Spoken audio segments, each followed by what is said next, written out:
Cheers, everybody. We are back for another edition of Bourbon on a Budget. It's review time. This is the second best intro of any podcast that I am on. And so, but the first of any that Brendan's on. TJ Pittenger, Brendan Sinone, and Ben Cock. How are you gentlemen doing tonight?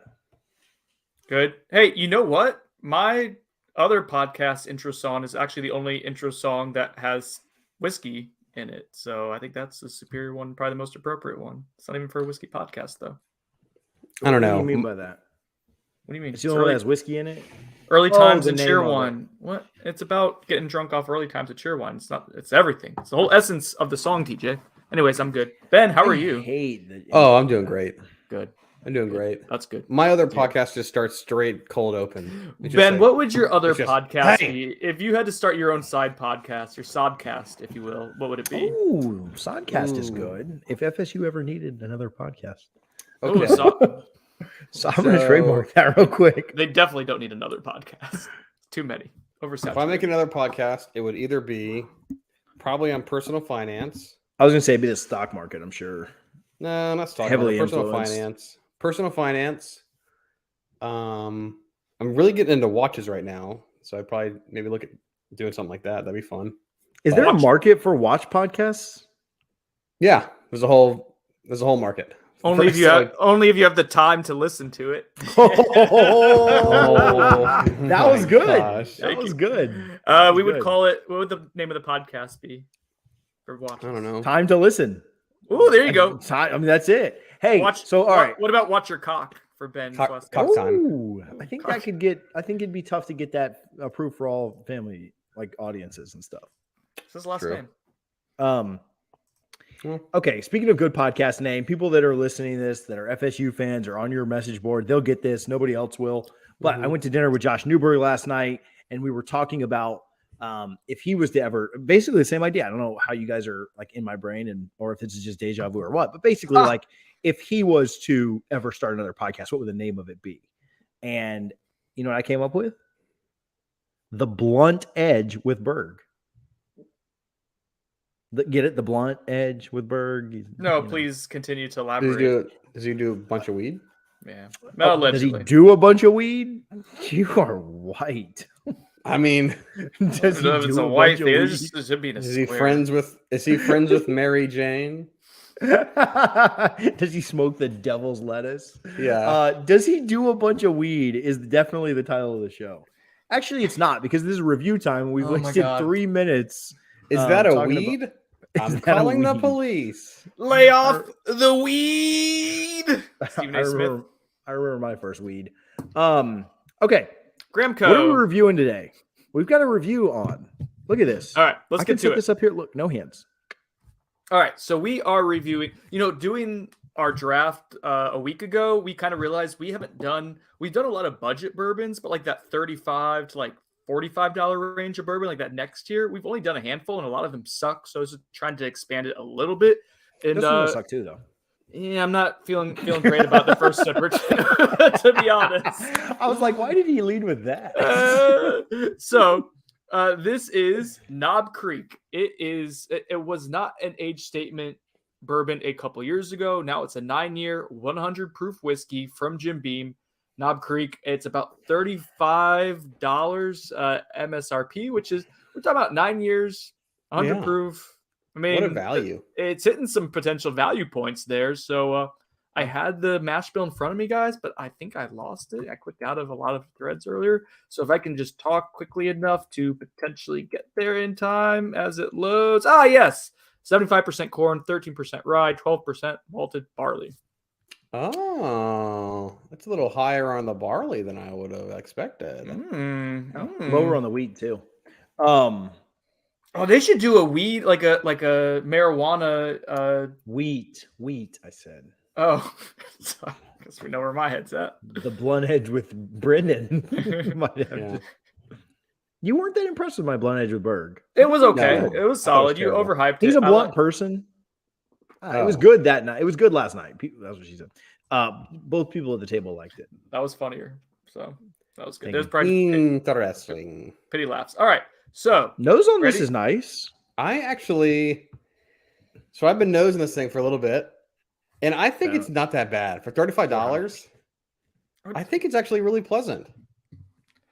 There's like to me, I get like a almost like a caramel raisin bread kind of vibe. That's a wild turkey vibe for me typically when I get into that profile. Man, it's like there's definitely not like a white bread kind of feel, but I can feel like a rye bread. There's something warm about it. So not spicy. I'm giving it a zest, Ben. I don't know if I would describe it. It's earthy too. Like there's like tobacco-icas. Like it is very like soil, but not in a bad way. Like maybe soil like after it rains, kind of like there's this freshness to it as well as this zestiness. It's interesting. It's a weird nose. It's not bad. It's just it doesn't smell like bourbon. I feel like I'm getting way more heft than I would expect for like a bottle at this price point. Like it smells rich. Did you bait and switch us of rich mahogany? Oh, I have leather. Did I put the wax back on top of this? No, I didn't bait and switch with this. I have raw wood on one of my notes, but that's probably inappropriate now that I say it out loud. Yeah, this is surprise. Like I don't really drink a whole lot of Knob Creek, and now I'm like, man, I should probably contemplate some of their product. I think it's good. I don't know if you should go that far. Their store pick stuff is so hit or miss that for a while it was like this, like, you know, the 120 proof store pick, like was this darling of like a budget darling for like, you know, a super proofed up, aged up bourbon for what I think 100 and or hundreds. I was gonna say it's 120 proof, like $60. But now to me it's become kind of hit or miss. So yeah, I don't know. I don't know. I'm not turned off by this. This is like pretty good. Yeah, the nose is could be crazy. Solid. The nose is solid. Do you like it, TJ? Yeah, I think it's really good. It's got, like you said, there's some character to it. There's some depth. It's not just, I was expecting just kind of a bland, this nose is above average. All right, very good. It's caramel and you're out, you know. Because I was expecting like a cheaper bottle, you know, good nose, crappy taste, finish is non-existent. All right, at least it was $20, you know, move on. It's a 6. But no, the nose is really nice. It's bordering on elite. I don't know if it's elite, but it's very good. Like it's bordering on elite. Okay. Is where wow. It's above average for sure. All right, let's get to taste. Ben, let us know when you're done swirling around what you got on it. I don't love the taste. Okay. I thought nose was better than the taste. Taste has a lot of peanut in it, which is a Jim Beam staple. I didn't get as much as I thought, but I don't get peanut at all. There's not a whole lot of character here. Definitely cinnamon and caramel. A little bit of vanilla, but like it's not unpleasant. And I was expecting a lot of unpleasantness considering it came in this little small bottle that's, you know, $1 that you bought for $1.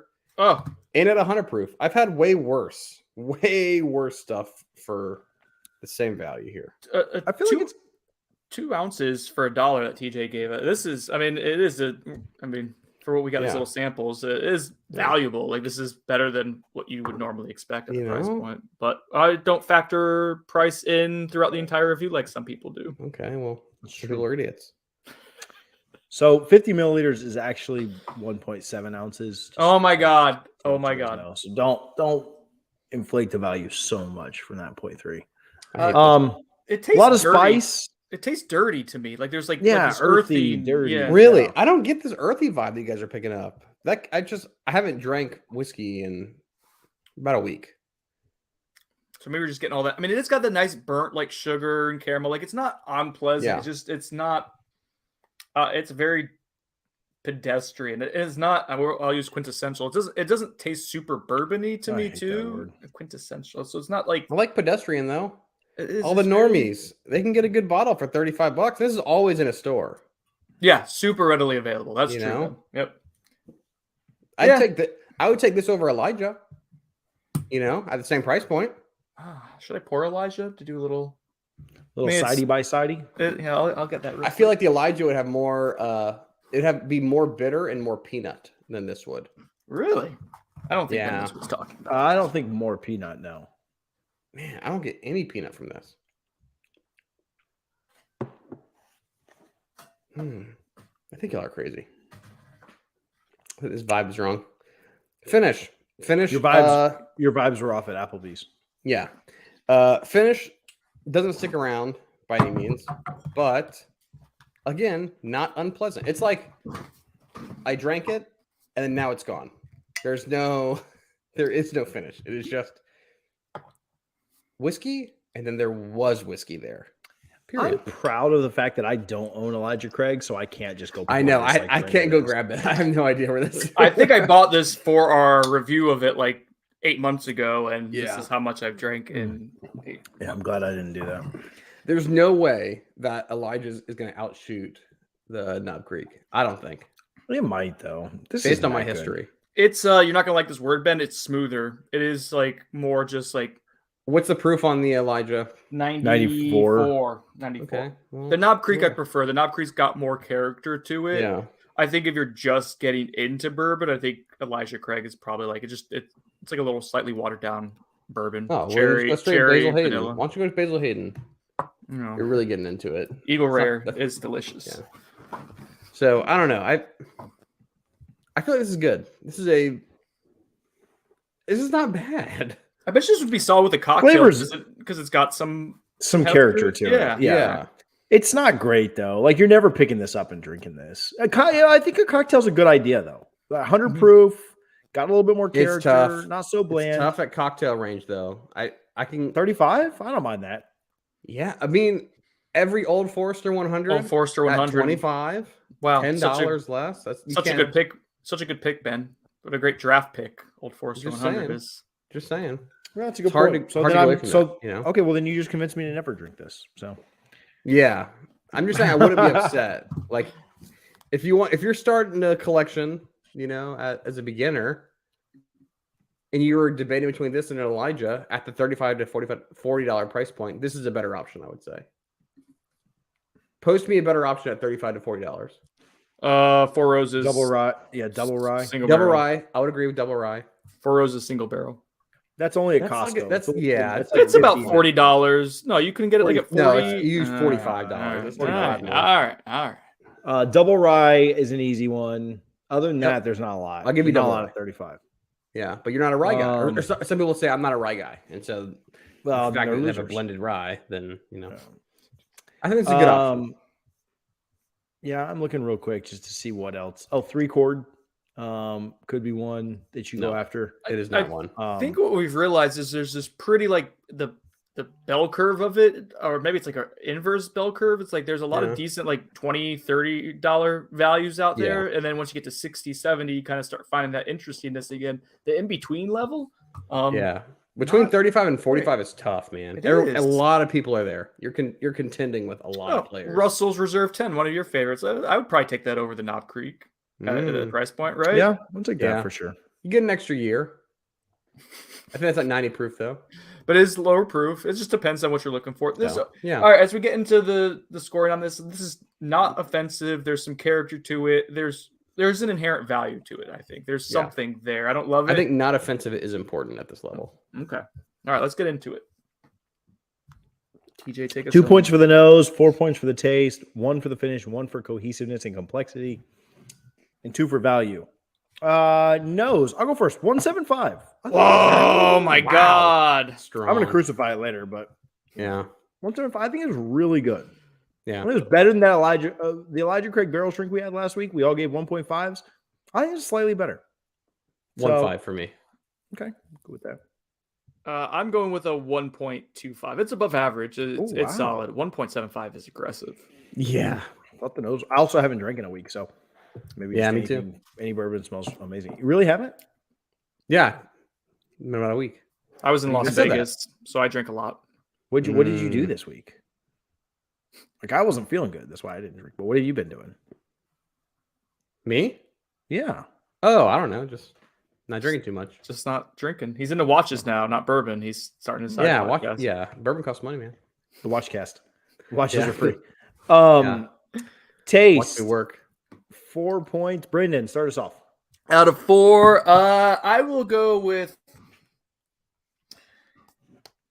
2.00. Wow. It's average. No, you know what? Wow. 2.25. 2.25. Wow. So I know how about 2.25. It's slightly above average, but ever so slightly. Benjamin? I'm at 275. I I'm think killing 275 is this, a huh? little bit of aggressive. Man, I really like the 2 there. I'll go 2.25 with Brendan as well. I wanted to go 2, but didn't do it. Finish, Ben. Out of 2, 1. I'm going 0.5. Oh, really? I got a 0.25 here. Yeah. Oh, see, I was closer to, I was between 0.5 and 0.75 since I rounded up the last one. I'll go 0.5. I like the finish because you actually get some character in it. It's got that burnt caramel note, but it is very, Ben mentioned it just kind of drops off quickly. And that's going to keep it to the average. It doesn't range for me. exist. It's gone. Yeah. In and out.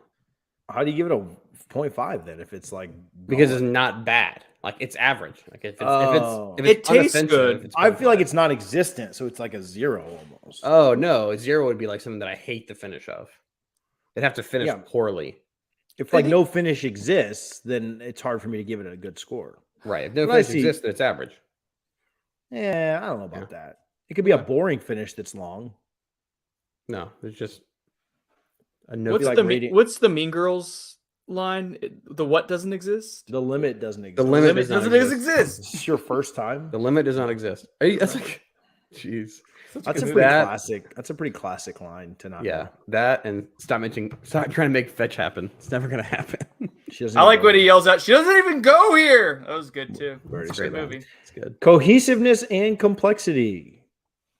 You get 1 point for this one. I'll go here. 0.5. 0.5. 0.5 all around. 0.5. It's 0.5. actually fairly complex. It's not cohesive at all. Like it's kind of all over the place, right? Other than Interesting. it's kind of dirty all the way. I would through. disagree. Okay. Well, but not with the score. Yeah. Mm. In my mind. I basically just gave it a 1/4 point for both and called it a day. Well, there you go. So we all have this as above average going into value as much as, some of us crapped on different parts of it. Mm-hmm. I've got it as a 4.75, Brendan at a 4.5, and Ben at a 5.25. That is aggressive. Value, what, $35? It's 100 proof. Super readily available. 9 years. Yeah. Checked a lot of the boxes for us. Yeah. Value score. I'll go first here. I always let you guys go first. I'll go with a 1.25. It's an above average value, but I gave it a pretty low score. Like I barely have it above I think, I barely have it above a 4 out of 8. So if it was a 4 out of 8, I'd give it a 1. If it had gotten to a 5, I might have considered 1.5. I think it's a slightly above average value. You do get a lot of proof and the price isn't high, but I'm probably never buying this. And so it's hard for me to justify giving it this is a 1.75 value or this is a 1.5 value because just because it's cheap, I didn't rate this very high. And so it's a 1.25 to me. Brendan? I'm with you for pretty much the same logic. It's a slightly above average bourbon at a very average price. So I'll bump up it. It's slightly above average value, but you're pretty much getting what you pay for. It's fine for that. But I think fine is where I land. That's a good point. I'll let Ben go here in just a sec, but I don't think we've done this for over a year now. I don't think we've ever done, maybe we have, but I don't think people have really used the phrase "you get what you pay for" on here very often. And so I actually like that you just said that. You're getting a $35 bottle of bourbon. I don't think you're getting, whereas you get double rye and you're like, wow, this should probably be more expensive. Or you get Old Forester and you say wow, this should probably be more expensive or, whatever. So anyway, I just like that you said that. I don't think we say that a lot on here, get what you pay for, but I think that's a great way to describe this. Ben? I'm a little higher. I'd probably be at 1.5 here. Okay. And that probably goes with Ben's score. Ben was Makes sense with this score. 5.25. Yep.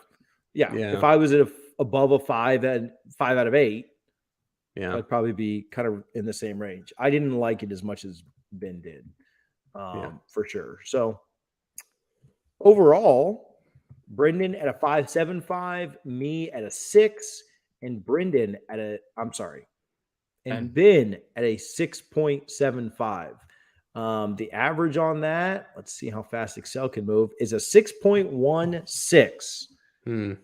Not great. Yeah. But okay. Like we're hovering right around a 6. Yeah. We'll call it above average, but that's lower on our scale of what we typically give. It's above average. It's an above average to above average bourbon, and I think almost everywhere across the board, unless you're Ben, who apparently loves it. It'd be tough for me to buy this, but it makes sense why it's bought, you know? Yeah, it has a place. I think if you're pretty early on in your bourbon journey and you're starting to kind of enhance your bar card a little bit, you want something a little more oomph, like this might not be a bad option. I would agree. Yeah. I would agree. So, okay, go back and check out Tuesday's episode where Sinone sommeliered us on Scotch. Like it when you say that. Like that? Follow us on social media. We certainly do appreciate the interactions. We like when you guys share what you're drinking with us. Instagram, Facebook, YouTube, TikTok, wherever you are. Twitter is kind of where we're the biggest. But we enjoy the interactions. We enjoy you guys hanging out. Like, subscribe, rate, review, all those things. Until next time, cheers.